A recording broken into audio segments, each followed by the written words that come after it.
நாகப்பாம்பின் விஷத்துக்கும் கட்டுவிரியன் பாம்பின் விஷத்துக்கும் ஏதேனும் வித்தியாசம் உள்ளதா? நிறையவே உள்ளது.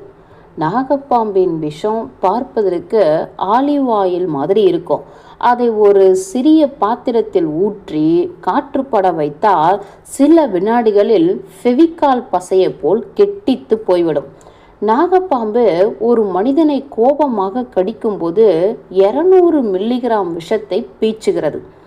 எனினும் ஒரு ஆரோக்கியமான மனிதனை கொல்ல வெறும் 17 மில்லிகிராமே போதும்.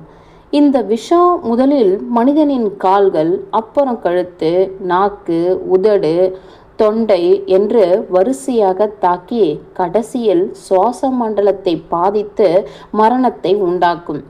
ஆனால் கட்டுவிரியன் விஷம் வேறு மாதிரி. பார்ப்பதற்கு கண்ணாடி மாதிரி அமிலத்தன்மையோடு இருக்கும்.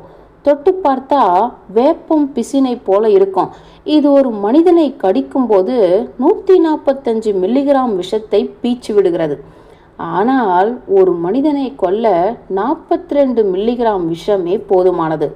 வீரியன் விஷம் இரத்த சிவப்பணுக்களை சேதாரப்படுத்தி இரத்தம் உறைவதையும் தடுத்து உடலின் 9 வாசல்களிலும் இரத்தப்போக்கை உண்டாக்கி இரக்கமே இல்லாமல் உயிரை பறித்து விடுகிறது.